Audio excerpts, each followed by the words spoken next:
Good morning बच्चों।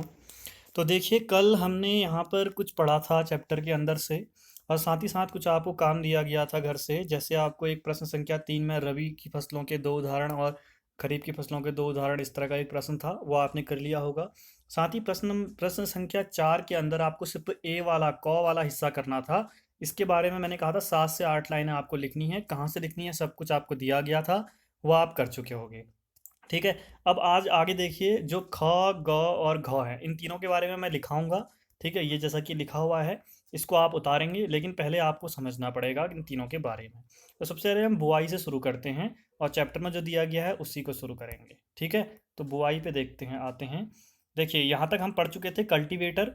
इन cultivator हो गया, हल हो गया, और तीसरा आप लोगों ने पढ़ा था यहाँ पर जो कुदाली। ठीक है, ये तीनों, इन तीनों से हम क्या करते हैं, खेत की मिट्टी को तैयार करते हैं। ठीक है, उसे क्या करते हैं हम लोग, उसको उसको तैयार करते हैं। ठीक है, सबसे मेन चीज़ यही थी। तो आज बुआई के बारे में देखते हैं। बुआई में देखिए क्या लिखा है, इसमें लिखा है कि बुआई जो है वो फसल उत्पादन का सबसे महत्वपूर्ण चरण है। बोने से पहले अच्छी गुणवत्ता वाले साफ एवं स्वस्थ बीजों का चयन किया जाता है। ठीक है, तो अब आपको पता होना चाहिए, बुआई कर रहे हो तो आप बीजों का ही बुआई कर रहे होगे, बीजों की बुआई। तो बीजों की बुआई करने के लिए हमें अच्छे बीज चाहिए। बाजार से हम मान लो कि 1 केजी बीज लाए। ठीक है, हमारे पास बड़ा खेत है और उसमें हमने 1 केजी बीज लगाना है। तो अब 1 केजी बीज अच्छे तो नहीं होंगे, कुछ उसमें ख़राब भी होंगे, जो हमें आंखों से नहीं दिखाई देंगे। कुछ तो आंखों से दिखाई देंगे, हम छांट लेंगे, कुछ नहीं दिखाई देंगे। तो उन बीजों की पहचान कैसे करें कि उसमें से कौन से बीज अच्छे हैं और कौन से गंदे हैं। तो उसके लिए एक यहाँ पर तरीका है जो यहाँ बताया गया है, जिसे मैं सीधे आप लोगों को बता रहा हूँ। यहाँ पे लिखा है इसके अंदर कि हम क्या करेंगे, बीजों को एक पानी के बर्तन में डाल देंगे। ठीक है, हमने क्या किया, एक बर्तन लिया, उसमें पानी भरा था, इसमें हमने बीजों को डाल दिया यहाँ से। ठीक है, तो बीजों को डाल दिया। अब होगा क्या कि कई सारे बीज तो नीचे पर क्या होंगे, बैठ जाएंगे। कुछ समय के बाद देखेंगे हम, मान लीजिए कि आधे घंटे बाद, 1 घंटे बाद आपने देखा कि कई सारे बीज तो बैठ गए हैं, लेकिन कुछ बीज अभी भी तैर रहे हैं ऊपर। ठीक है, अब यहाँ पे कुछ बीज तैर रहे हैं। तो होगा क्या कि जो आपके ये बीज तैर रहे हैं ऊपर पे, ऊपर के हिस्से पे, ये बीज खोखले होंगे। खोखले होंगे तो ये इनके इनमें पानी भरेगा नहीं, और ये क्या होंगे, ऊपर पे तैरते रहेंगे। तो खोखले बीज होंगे तो इसका मतलब खराब बीज हैं वो।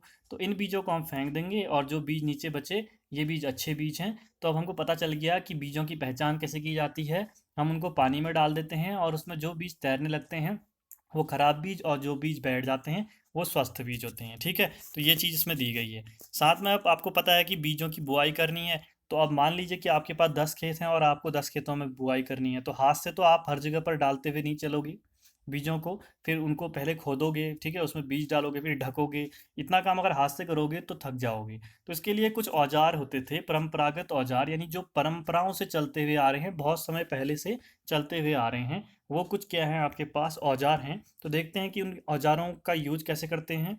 तो दो औजार जो यहाँ दिए गए हैं, एक तो देखिए कीप दी है, जिससे आप तेल भी डालते होंगे बर्तन में, है ये कीप, इसको कीप कहेंगे, इस आकार की। ठीक है, यहाँ से बीज डाला, और ये नीचे को, इसमें क्या है देखिए, यहाँ नीचे एक नली बनी हुई है, ये दिख रही है। ये नली जो बनी हुई है, इस नली से यहाँ पे बीज डाला, नली से बीज नीचे जाएगा। यहाँ पे आगे खुदाई का हो रही है, मतलब जो जुताई हो रही है, जुताई, जुताई कहेंगे इसे, जुताई हो रही है। साथ में जुताई के साथ में जहाँ पर जुताई हुई, तो इसी पर हमने पीछे से बीज डालने वाला दूसरा व्यक्ति इस कीप के द्वारा बीज डालते रहेगा, और कीप भी आगे बढ़ाते रहेगा।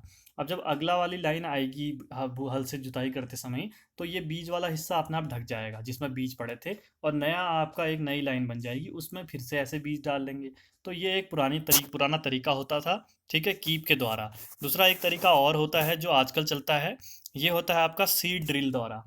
सीड ड्रिल, आपके पास ये इस तरह का एक मशीन होती है। ठीक है, इस तरह की एक मशीन है। ठीक है, अब इसमें होगा क्या कि यहाँ पे जो ये ऊपर को दिख रहा है ना, बनानी है, इसके ऊपर यहाँ से बीज डालेंगे। इसमें भी कीप की तरह होता है, इससे बीज डालेंगे और बीज जाएंगे, और यहाँ देखिए जो ये है ना, ये हिस्से, यहाँ इनके अंदर से बीज बाहर निकलेंगे। इस तरह बहुत सारे बने हैं, और दूर दूर बने हैं देखिए, ताकि बीज एक जगह पर चिपके ना। तो यहाँ से बीज डालेंगे, और इसको आगे बढ़ाते हुए चलेंगे हम ट्रैक्टर की मदद से। तो छेद भी करता रहेगा, और मतलब हल भी, जुताई भी करता रहेगा, साथ साथ बीज भी चपड़ते रहेंगे। तो ये दूसरी विधि होती थी। ठीक है, तो ये दो विधियां जिनकी वजह से हम क्या करते हैं, बुआई करते हैं। इसी के बारे में हमने वहाँ लिखा भी होगा। अब इसके बाद एक खाद और उर्वरक के बारे में आप जान लीजिए। खाद क्या है और उर्वरक क्या है। तो बता रहा है कि अब मिट्टी जो है, मिट्टी में जब पोषक तत्वों की कमी हो जाती है, यानी हमारे पास खेत है और हमने उसमें हम बुआई करते रहे, हर साल फसल काटते रहे, एक साल ऐसा आया कि उसमें जो हमारी फसल है वो कम होने लग गई। क्यों कम हो रही है? क्योंकि मिट्टी में क्या है, पोषक तत्व कम है, जिनके कारण जो हम बीज डाल रहे हैं वो कम उग रहे हैं। ठीक है, इसलिए फसल कम हो रही है। तो उन्हीं पोषक तत्वों को बढ़ाने के लिए जो पोषक तत्व हम लोग इसमें डालेंगे, अब हमें डालना पड़ेगा ऊपर से, उसको खाद या उर्वरक कहते हैं। समझ गए? खाद के बारे में आप जानते हो, गोबर है जैसे हमारे घरों में, वो खाद में आएगा, जो क्या है आपके यहाँ प्राकृतिक रूप से मिल रहा है, गाय से, भैंस से, इन चीज़ों से। और उर्वरक क्या है? उर्वरक है जो बाजार में मिलते हैं, जैसे यूरिया मिलता है बाजार में, एक सफ़ेद रंग का पाउडर मिलता है ना, तो वो यूरिया होता है और वो बाजार में मिलता है। वो बाजार से खरीद के लाते हैं, उसे हम लोग बनाते हैं।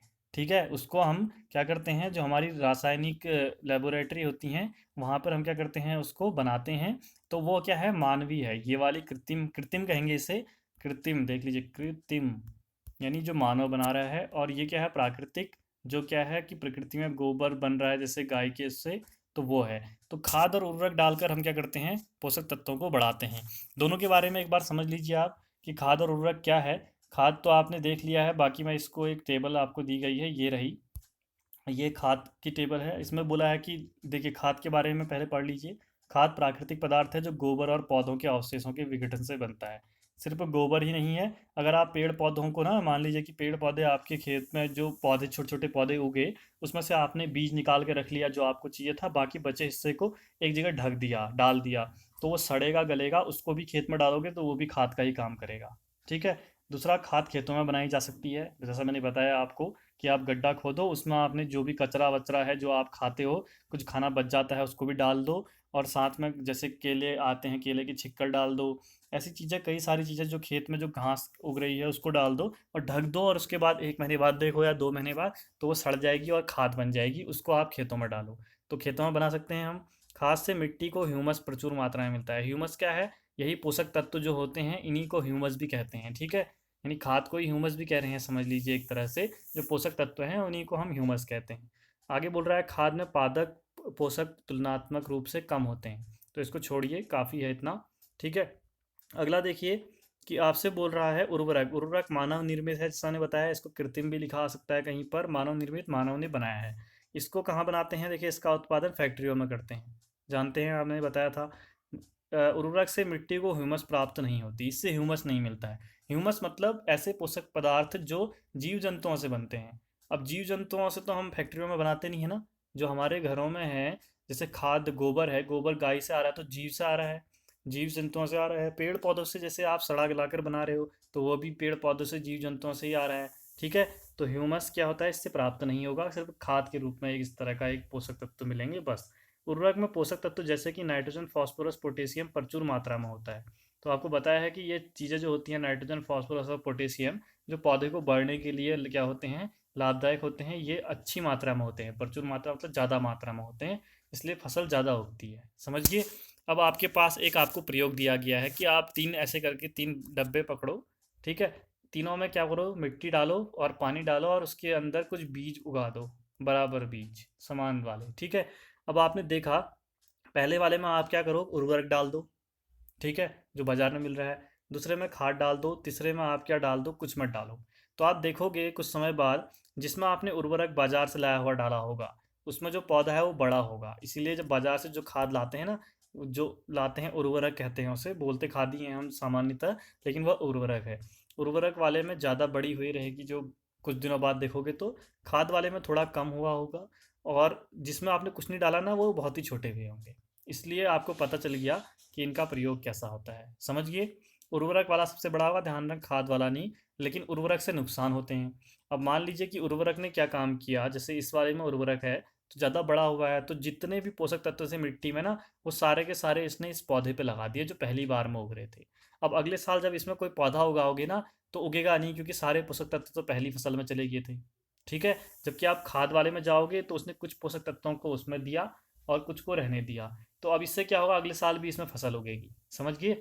इसलिए उर्वरक क्या करता है, मिट्टी की जो उर्वरक क्षमता होती है उसको कम कर देता है, मतलब अगले साल बढ़ेगा नहीं पौधा उसमें ज़्यादा बड़ा। ठीक है, इसलिए उर्वरक से नुकसान होता है मिट्टी को। ठीक है, आगे देखते हैं, खाद के लाभ दिए गए हैं, ये ठीक है, और उसके नुकसान भी होंगे, वो आप बाद में देख लीजिए। उसके बाद ये सिंचाई वाली चीज़ें बाद में देखते हैं। पहले आपको पता है आपका अगला तीसरा वाला क्या था, निराई था। तो निराई को देख लेते हैं। जैसे यहाँ देख लीजिए, ये निराई है। तो निराई को आप समझ लीजिए। पहले आपको एक बार देख लीजिए कि लिखा क्या क्या है हमने इसके अंदर। बुआई के अंदर, बुआई में लिखा है बुआई से पहले अच्छी गुणवत्ता वाले बीजों का चयन किया जाता है, मैंने बताया था। सर्वप्रथम बीजों को कुछ समय के लिए पानी में भिगाया जाता है। उसके बाद जो बीज पानी में तैरते हैं वह खोखले व खराब होते हैं तथा डूबे हुए बीज स्वस्थ होते हैं। पता चल गया यहाँ से हमको। और फिर बुआई करनी है तो हम बुआई करने के लिए क्या करेंगे, निम्नलिखित औजारों का प्रयोग करते हैं, जिसमें एक कीप द्वारा और दूसरा सीड ड्रिल द्वारा है। इनके बारे में लिख नहीं रहा हूँ क्योंकि आपको संक्षिप्त रूप में लिखना है बुआई के बारे में, ज़्यादा नहीं लिखना है, ठीक है। अगर पेपर में आए तो आपने जो सुना है वो सब भी लिख सकते हो। आगे बढ़ते हैं निराई के बारे में। निराई क्या होती है, ध्यान से देखना। जो हमारा चैप्टर है उसमें बीच में दिया गया है तो उसको छोड़िए। सबसे पहले तो आप खरपतवार के बारे में मैंने आपको पहले दिन बताया था। मैंने कहा था कि खेत में अवांछित पौधे प्राकृतिक रूप से उग जाते हैं। अवांछित मतलब जो हमें नहीं चाहिए। हमने उगाया गेहूं की फसल और आप देखोगे कुछ घास उग गई, कुछ दूसरे पौधे उग गए जो हमें चाहिए ही नहीं, जो खराब हैं। तो उन पौधों को क्या कहते हैं, खरपतवार कहते हैं। जो पौधे उग रहे हैं, हाँ, अवांछित पौधे जो हमें नहीं चाहिए। ध्यान रखना, खरपतवार जो अवांछित पौधे नहीं हमें नहीं चाहिए, वो पौधे उग रहे हैं, उनको खरपतवार कहते हैं। अब इन खरपतवार को हम गुड़ाई करके हटाते हैं। तो उन खरपतवारों को हटाने की जो प्रक्रिया है उसको ही निराई कहते हैं। निराई किसे कहेंगे, जो अवांछित पेड़ पौधे उग जाते हैं, पौधे कहेंगे, पेड़ तो नहीं, जो अवांछित पौधे उग जाते हैं हमारे खेतों में उन्हें क्या कहते हैं, उनको हटाने की जो प्रक्रिया है उसको निराई करना कहते हैं। समझ गए, जिसे आप गुड़ाई करना कहते हो, ठीक है। गुड़ाई करते समय हम लोग निराई भी करते हैं। गुड़ाई करना का मतलब तो जो पौधे उगे हुए हैं जो हमें चाहिए उनको उनकी गुड़ाई की जाती है, लेकिन साथ में ही हम लोग उसके साइड से निराई भी करते हैं। जो जो अवांछित पौधे होते हैं उनको हटाते हुए चलते हैं। समझ गए, निराई आसान है। उसके बाद एक थ्रेसिंग है। थ्रेसिंग आप जानते होंगे, जब आपके खेत में गेहूं हो जाते हैं तो गेहूं काट कर जब आप घर लाते हो तो उनको आप क्या करते हो, उनमें से आप जो बीज होते हैं, जो गेहूं के आपके बीज होते हैं, उनको अलग करते हो ना, विभिन्न विभिन्न विधियों से। तो वो ही क्या है, आपका थ्रेसिंग होती है। थ्रेसिंग क्या होती है, दानों को भूसे से अलग करना। जो बचा हुआ हिस्सा भूसा होता है वो, ठीक है, घास वाला हिस्सा, बीज अलग कर देते हैं हम लोग। तो दानों को भूसे से अलग करना, इसको क्या कहते हैं, थ्रेसिंग कहते हैं। समझ गए। और थ्रेसिंग का कार्य कौन करता है, कंबाइन नाम की मशीन होती है वह करती है। इसके दो तीन मशीनें होती हैं, भाई हम सामान्यतः घर में हवा लगा कर भी करते हैं, ठीक है, वो भी एक विधि है। और एक जो इसके लिए बड़ी मात्रा में जो मशीन आती है वो कंबाइन है। अगर आपके पास बहुत ज़्यादा क्या है, गेहूं है और आप चाहते हो कि मशीन से करें, तो इसको ज़रा दिखा देता हूँ मैं आप लोगों को, थ्रेसिंग वाला हिस्सा, ठीक है, ताकि आपको कभी भी कन्फ्यूजन ना हो। तो ये देखिए, खरपतवार से सुरक्षा वाला है हिस्सा, इसको छोड़िए, फिलहाल इसे दिखाते हैं आपको। तो यहाँ देख लीजिए, लिख रखा है, काटी गई फसल से दानों और बीजों को भूसे से अलग करना थ्रेसिंग कहलाता है, ठीक है। और यह कार्य कंबाइन मशीन द्वारा किया जाता है। कंबाइन ये रही मशीन, ठीक है। कंबाइन मशीन दिख गई है आपको। तो इसमें आप देख रहे होगे ये है। अब इसमें क्या करते हैं ना, जो भूसा है खेत में, जो भूसा है वो इससे कटेगा, इसके इस वाले हिस्से से, अंदर वाले हिस्से से, थोड़ा समझने की कोशिश करना। ये है, यहाँ से अंदर से कटेगा और इसके अंदर जाएगा। फिर ये घूमेगा घूमेगा तो बीजों को अलग जगह इकट्ठा करेगा, भूसे को बाहर फेंकता हुआ चलेगा।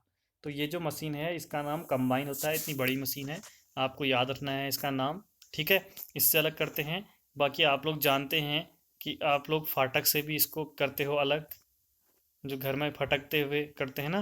कहीं पर आपको दिखाते हैं, ये लिखा है देखिए, खेत, छोटे खेत वाले किसान अनाजों के दानों को फटक कर अलग करते हैं। और जो फटक कर अलग करना होता है ना, हम लोग करते हैं ना फटक कर अलग, उसको विनोइंग कहते हैं, विनोइंग करना। समझ रहे हो।